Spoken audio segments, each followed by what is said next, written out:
Cancer. Cancer is one of humanity's most formidable challenges, affecting millions of people worldwide. Around 2.5 million people are living with the disease in India specifically, of which Indians record about 5,56,400 cancer-related deaths every year.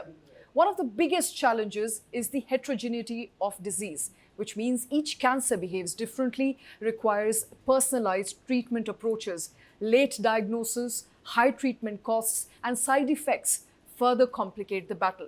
However, medical advancements like immunotherapy, targeted therapy, and precision oncology are revolutionizing care, offering hope where options were once very limited. Early detection through screening and lifestyle changes, such as avoiding tobacco and maintaining a healthy diet, can significantly improve outcomes for patients. Now, despite progress, disparities in access to care persists. The fight against cancer demands continued research, awareness, and equitable healthcare to save many more lives. To talk about the deadly disease, its trends, what are the challenges, and some of the recent progresses made, joining us on the show is Dr. Tarang Krishna. Dr. Krishna specializes in cancer treatment and has successfully worked on cancer patients. He's one of the formidable voices when it comes to oncology in India. Thank you very much, Dr. Krishna, for taking time out for joining us here on News9. I want to begin with the most basic question first, and that comes to everybody's mind, is what really causes cancer? There's so many reasons to why cancer has become so prominent in India, worldwide today. But in your assessment, what are those few reasons that you can tap into that really cause cancer today? So nowadays, Shweta, cancer is not caused by those dedicated sources which has been said as tobacco, smoking, alcohol. Now, if I need to coin it in 4 words, I can coin it as constant irritation causes cancer. Anything which is constantly irritating in our body, be it physical, be it mental, be it spiritual, or be it emotional, that causes cancer. Which means that if somebody is having a cheek bite in between the teeth, where the cheek is coming in between the teeth, it might lead to, which is happening constantly, it might lead to see a cheek. If somebody is having a pain in the breast, a small lump in the breast, and generally that lump is there with periods, and it has been subsided down during menstrual cycle, but it has been subsided down and coming back again, and which is painful, it might lead to see a breast, but which is often ignored. Why? Because ladies generally feel that that is natural and that is normal, and it starts with periods, it ends off with periods, and it is not something to be worried about, but it might lead to cancer. So anything basically that is constantly irritating you can be cancerous? Yes. Anything which is constantly irritating you. Somebody is under constant stress, somebody is being beaten by their partners, somebody who's been dedicated, like they have been rarely having a bad childhood, it might lead to cancer. Something which is there into that constant irritation environment. So that leads to cancer. I mean, there have been instances where we say that stress causes cancer. What is stress? Stress is again that constant irritation.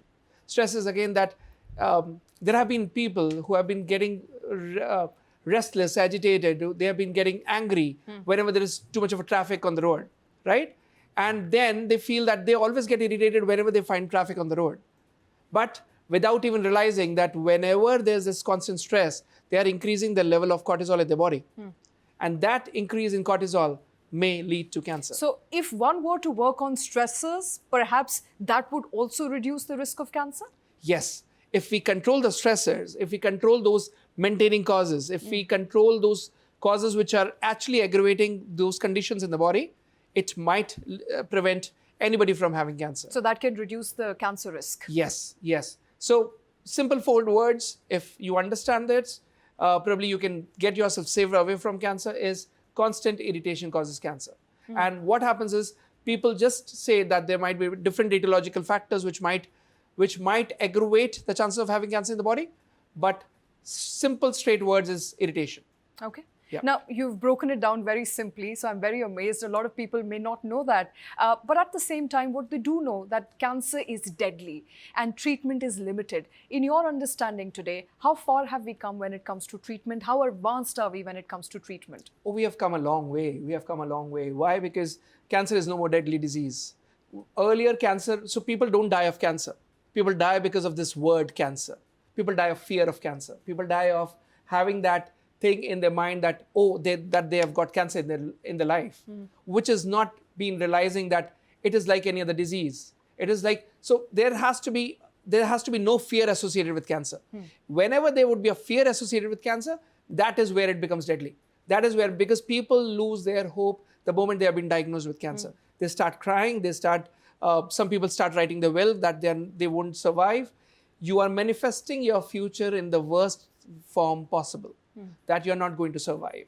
And if you have believed in yourself and manifesting in yourself that you're not going to survive, the outcome of the cancer treatment would be that you won't survive. And you're a doctor, and you're saying it's all about the will. I'm very amazed to hear that. So because, it's an old saying, if you can hold it into your mind, you can hold it into your hand, right? So if you can hold that thought into your mind that even if you're diagnosed with cancer, there's a new beginning. There is probably life ahead of it. There might be chances that you would come out of it. There are chances that you would. So I always say it in simple terms as strong willpower, determination to fight, and correct treatment makes you win over cancer. What happens is people lose their willpower, then they lose their chances of getting recovered from cancer, and that's where you call it deadly. That determination to fight means they don't have that strong willpower and that determination that they would come out of it. They always feel, because they have been surrounded by relatives who are always feeling and showing on their faces that the patient is no longer going to live, that patient is not going to live long, that patient is, or their family member is not going to survive for a longer period.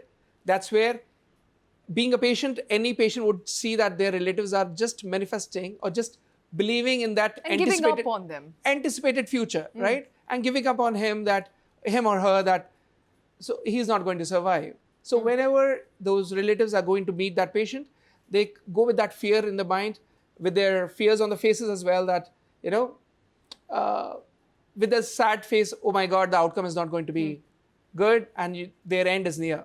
Okay. And that is where the problem is. All right. So perhaps more positivity from family members, more positivity from near and dear ones can really be helpful and can go a long way in able to provide that sort of support that a cancer patient at any point of time need. Yes. Unless and until there is so positive results, if you want to have positive results in your life, you need to have that positive mindset. Right. So any negative mindset towards a disease would always give you negative results. All right. Right? So if you need to have that positive results, the only problem is with cancer, there is only fear associated. And that is what most of the healthcare people do. They give you that fear that you choose that outcome, which is out of fear. You take your decisions out of fear. You feel that if you don't get the surgery done immediately, you've been diagnosed with cancer on day 1, on day 2 you go for surgery, without even thinking that there might be a second or a third opinion that might be required for you to decide whether the outcome of surgery would be right or wrong. All right. Right? So that has to be taken care of. Absolutely. It has to be taken care of. I also have to ask you, from a medical perspective, from a perspective of logistics, systemic, what are the biggest challenges today in treating a cancer patient? The biggest challenges are that people are coming with that only negative mindset that they can't be treated, they can't be cured. And then what they expect right now in current scenario is, Doctor Sahab, pakki guarantee to hai na, main theek ho jaunga. Is there a 100% guarantee that I would be coming out of the disease? Is there a 100% guarantee that I would actually come out of it? That is where you feel that, if a doctor is assuring you a 100% guarantee, that means that doctor is cheating on you. It doesn't happen like that.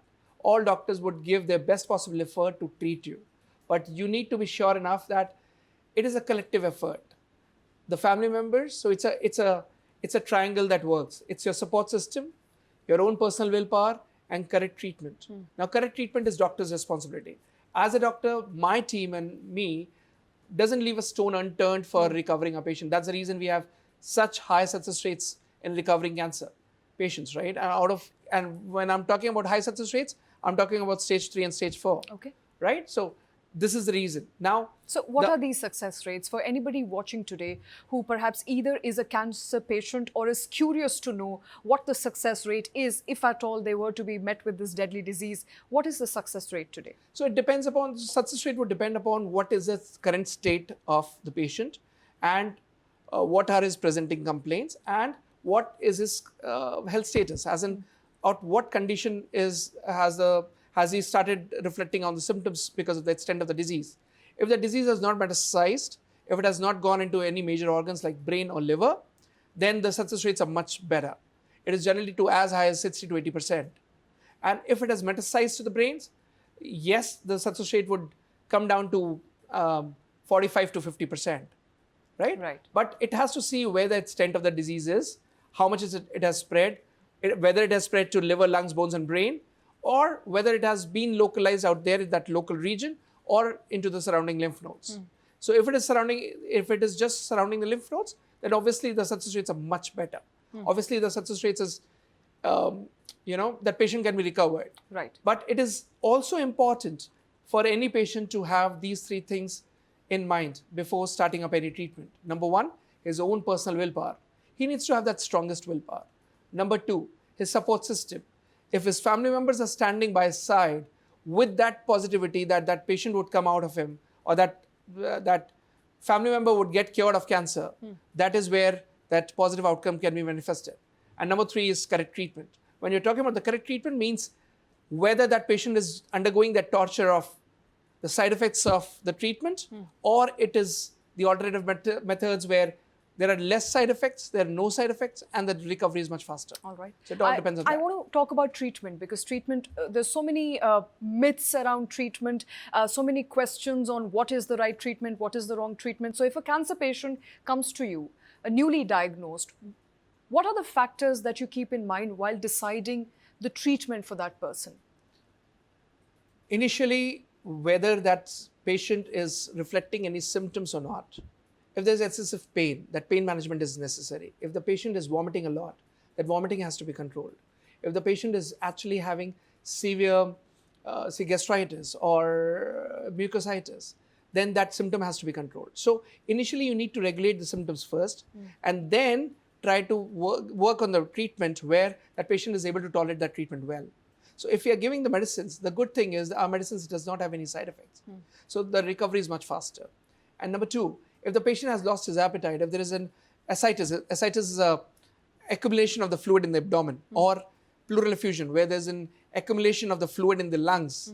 If those symptoms are not present, if those complaints are not there, the recovery is much faster. So initially we have to see how much has the disease spread inside the body, number one. Number two, whether the patient has that willpower to come out of the disease. All right. Because there are so many instances where when patient comes to us, they have actually lost hope. So it gets very difficult, I'm It sure. gets really difficult. Absolutely.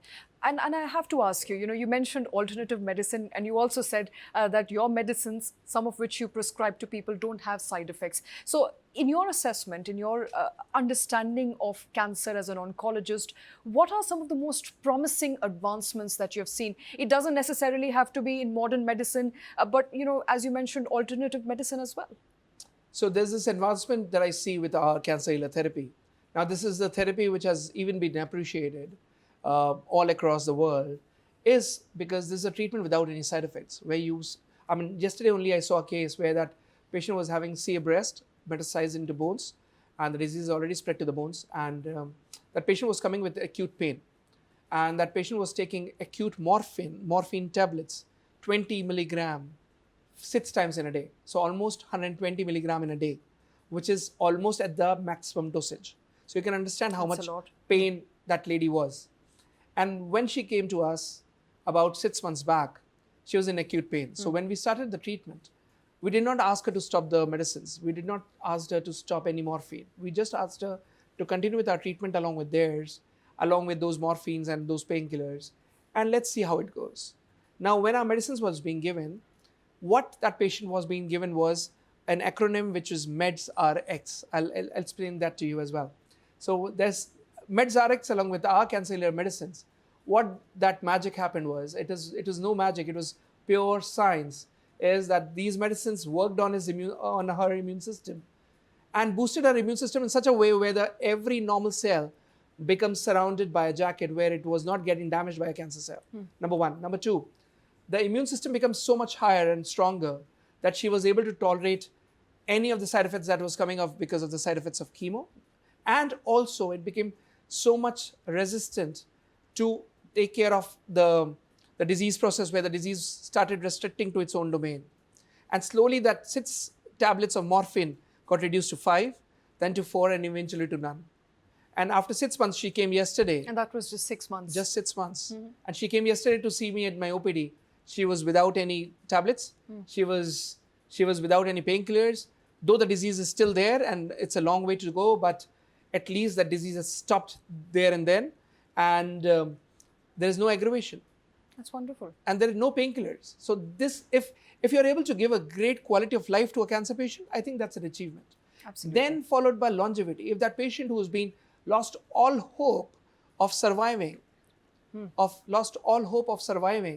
you would probably, I think bringing longevity to a cancer patient is again another achievement, followed by stability of the disease, regression, and finally cure.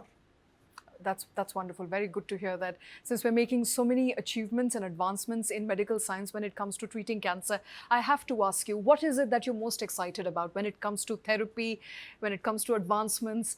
What is it about treating cancer that gives you a lot of hope for patients in the future? So with the results, with the correct advancements following in, with AI coming into picture, I think there is a beautiful future ahead for any cancer patient. Why? Because any cancer patient 20 years before probably would have lost all hope, feeling that he or she won't survive. But with AI coming in, with the precision oncology, with the targeted therapies, with most precision treatment, we know that what medicine has to be given to what cancer patient. And also the advancements of the alternative medicines along with, in combination with the mainstream medicines, which is chemotherapy, radiotherapy, and surgery. So with these two medicines going on parallel, like a railway track, their ends never meet and they would not support each other for sure. But helping a cancer patient in the best possible way, I think that is the future. That is the outcome. So that collaborative effort of bringing a patient out of the disease, giving the best possible recovery without any side effects and with better reports. I think this is what a cancer patient needs. And that's what you're doing as a cancer healer. Congratulations on that track record, Dr. Tarang Krishna. Thank you very much for joining us here on News9. We hope to get you back and get many more insights on cancer treatment in the future. Thank you so much. Thank you.